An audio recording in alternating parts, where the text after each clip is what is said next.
ચલો example number 1.19 9 સેન્ટીમીટરની ધારવાળા એક ઘનાકાર Gaussian સપાટીના કેન્દ્ર પર 2 માઇક્રોકુલમ વીજભાર રહેલો છે. આ સપાટીમાંથી કુલ ફ્લક્સ આપણે શું? અરે ભાઈ, આ તો આગળનો દાખલો આપણે ભાઈ જ રીતે છે.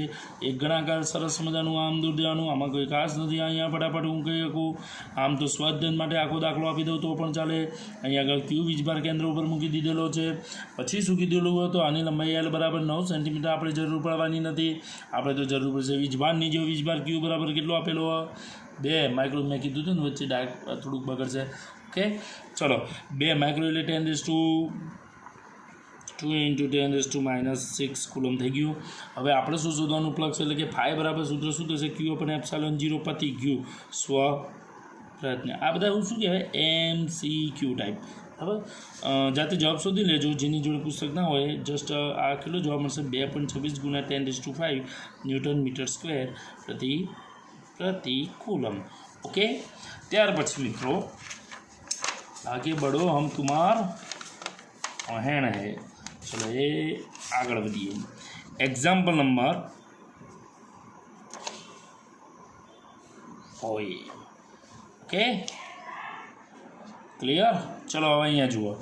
એક્ઝામ્પલ નંબર 1.20 10 સેન્ટીમીટર ત્રિજ્યા ધરાવતી ગોળાકાર ગાઉસિયન સપાટીના કેન્દ્ર પર મૂકેલા બિંદુવત વીજભાર. હવે જુઓ, આપણે સ્ટેપ બાય સ્ટેપ જોઈએ. 10 સેન્ટીમીટર ત્રિજ્યા ધરાવતી ગોળાકાર ગાઉસિયન.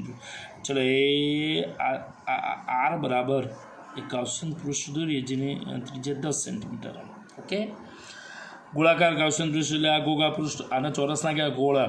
ક્લિયર, ગોગા પૃષ્ઠ બનાવી દીધું. હવે એ સપાટીના કેન્દ્ર પર મૂકેલા બિંદુવત વીજભાર એટલે કે અહીંયા એક બિંદુવત વીજભાર આપણે ટટાવી દીધો. હવે શું કીધું જુઓ, એ બિંદુવત વીજભારને લીધે તે સપાટીમાંથી -1 × 10⁻³ ન્યૂટન મીટર સ્ક્વેર પ્રતિ કુલમનું ફ્લક્સ પસાર થાય છે. એટલે કે એનો મતલબ મિત્રો અહીંયા ફાઈ બરાબર કેટલું આપેલું હોય? -1 × 10⁻³ ન્યૂટન મીટર સ્ક્વેર પ્રતિ કુલમ નું ફ્લક્સ પસાર થાય છે. તો એમાં શું કીધું હોય જુઓ, એમાં જો ગાઉસિયન સપાટીની ત્રિજ્યા બમણી કરવામાં આવી હોત તો સપાટીમાંથી કેટલું ફ્લક્સ પસાર થતું હોત. ચલો એ આપણે ત્રિજ્યા બમણી કરીએ એટલે આટલા સુધી લઈ જઈએ અને નવી ત્રિજ્યા R' જો R' એટલે 2R અને એટલી ત્રિજ્યાનું અહીંયા એ આ ગાઉસિયન પૃષ્ઠ બનાવી દઈએ ગોળાકાર. એમને આમ કરતું એ આ ગાઉસિયન પૃષ્ઠ ડબલ કરી દીધું. ચલો આ જ્યારે સિંગલ હતું ત્યારે ફ્લક્સનું સૂત્ર ફાઈ બરાબર ક્યુ અપન એપ્સિલોન 0 ગાઉસનો ઘેરાયેલો વીજભાર. હવે આપણે ત્રિજ્યા બમણી કરીએ એટલે કે R' બરાબર 2R કર્યા પછી નવું ફ્લક્સ φ' શોધવું હોય તો જુઓ ઘેરાયેલો વીજભાર. હવે ત્રિજ્યા બમણી કરીએ ત્યારે ઘેરાયેલો વીજભાર કેટલો બધો થઈ જશે? એના એ જ થાય. તો ક્યુ અપન એપ્સિલોન 0. એનો મતલબ કે ફાઈનું જ સૂત્ર પાછું આવ્યું. એટલે તમે ત્રિજ્યા વધારશો કે પછી થોડીક ઘટાડો, વીજભાર ઘેરાયેલો રહેવો જોઈએ. તો વીજભાર ઘેરાયેલો રહે એ રીતે ત્રિજ્યામાં ફેરફાર કરશો તો અંતે આપણને ફ્લક્સમાં કોઈ ફેરફાર જોવા મળશે નહીં. એટલે કે ફ્લક્સ કેવું રહે? સમાન. અને આમે ફ્લક્સનો આધાર વીજભાર ક્યુ ઉપર રહેલો એટલે કે ઘેરાયેલા વીજભાર ઉપર રહેલો, નહીં કે પછી એની ત્રિજ્યા ઉપર. ઓકે મિત્રો, બી તરફ જઈએ. બીમાં શું કીધેલું હોય? બિંદુવત વીજભારનું મૂલ્ય. અરે રે, આ તો MCQ થઈ ગયો. MCQ કે કઈ રીતે? તો કે ફાઈ આપેલું ક્યુ શોધવાનો. અચ્છા, ક્યુ શોધવાનો. તો ફાઈ બરાબર સૂત્ર શું? ક્યુ અપન એપ્સિલોન 0. ફાઈનું સૂત્ર યાદ આવ્યું માટે ક્યુ બરાબર શું કહીશું? Phi epsilon 0. ફાઈ અર્પણમ બરાબર એપ્સિલોન 0 અર્પણમ. અંતે જવાબ પણ અર્પણમ થઈ જશે અને એ જવાબ સ્વ પ્રયત્ને શોધવાનો. જે મિત્રો જવાબ કેવો આવશે? Flux minus. તો વીજભાર પણ કેવો હશે? આ વીજભારે જે ઓછો ને એ માઇનસમાં મળશે, કારણ ફ્લક્સ માઇનસ. અચ્છા, એનો મતલબ આ જે જવાબ હશે માઇનસમાં આવશે. હા, અને એ પણ હું તમને કહી દઉં, તમે ચેક કરી લેજો. -8.85, કારણ કે આની કિંમત અહીંયા તો એટલો જ ગુણાવાનો ને. પૂરા 10ની પેલામાં કેટલી? એપ્સિલોન -12 એટલે કે ટૂંકમાં 10⁻⁹ કુલમ. શ્યોર, આ જવાબ તો પાકો આપણો.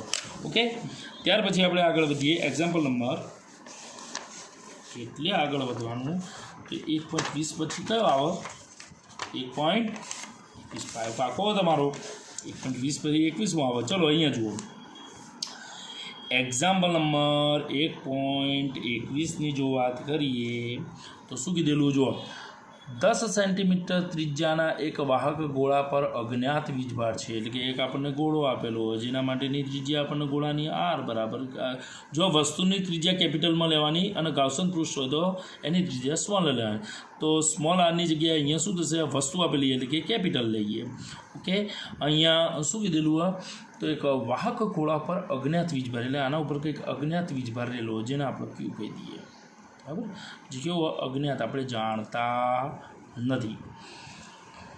ગોળાના કેન્દ્રથી 20 સેન્ટીમીટર દૂરના બિંદુએ વિદ્યુત ક્ષેત્ર આપેલું, એટલે કે અહીંયાથી આપણે 20 સેન્ટીમીટર દૂર છીએ. કેટલા? આર બરાબર હાઉ મેની? 20 સેન્ટીમીટર દૂર વિદ્યુત ક્ષેત્ર આપેલું. E બરાબર -1.5 × 10⁻³ ન્યૂટન પ્રતિ કુલમ. ઓકે મિત્રો, આ માઇનસ એનો મતલબ વીજભાર પણ માઇનસ હોવો જોઈએ, કારણ એનું સૂત્ર શું થાય, Q/r². કે તો આપણી અચળાંક એ માઇનસમાં નથી, કેની કિંમત ફિક્સ. આર એટલે ડિસ્ટન્સ, માઇનસ બનાવવા એનો મતલબ આ જો વીજભાર શોધવાનો કીધો હશે તો જવાબ શેમાં આવશે? માઇનસમાં. ઓકે, ટૂંકમાં જવાબ માઇનસ મળશે. ઓકે, ખ્યાલ આવી ગયો. હવે શું કીધું જુઓ, ત્રિજ્યાવર્તી દિશામાં અંદર તરફ. હા, માઇનસ એટલે આ તરફ છે, અને જો વિદ્યુત ક્ષેત્ર અંદરની તરફ તો ફાઇનલી અહીંયા વીજભાર જે હશે એના માટે કહીએ તો શું થશે? માઇનસ થશે. અંદરની તરફ મારી નાખવાનું, તીર અંદર આવે, પ્લસ હોત તો ધનુર્ધારી બહાર જોતો. ઓકે, અમને ખ્યાલ આવી ગયો, જવાબ માઇનસમાં હશે. તો ગોળા પરનો કુલ વીજભાર શોધવાનો, એટલે કે ક્યુ શોધવાનો. જો એ માઇનસમાં જ જવાબ આવશે, કારણ કે ક્યુ બરાબર આપણે કહીએ તો કરતા કરો તો શું થશે? ER²/K. જો એની કિંમત મૂકશો એટલે શું થયું? -1.5 × 10⁻³ આની કિંમત તમે મૂકવાનું થાય એટલે 0.2 મીટર કહેવાય, મીટરમાં લખવાની, એટલે કે 0.2 મીટરનો સ્ક્વેર. અહીંયા થશે કે એની કિંમત, જો કે એની કિંમત તમે જો 9 × 10⁻⁹ અને સાદું રૂપ આપશો તો સ્વપ્રયત્ને તમને અહીંયા જે જવાબ મળશે એ કેવો મળશે? માઇનસમાં. એટલે આ જે જવાબ મળવાનો એની કિંમત માઇનસ તરીકે લો તો માઇનસ લગભગ 6.67 અને 10⁻⁻9 એટલે નેનો કુલમ્બ જેટલો જવાબ તમને પ્રાપ્ત થશે. આમ મિત્રો, આપણે આજે અહીંયા સુધીનું આ ધ્યાન રાખીશું.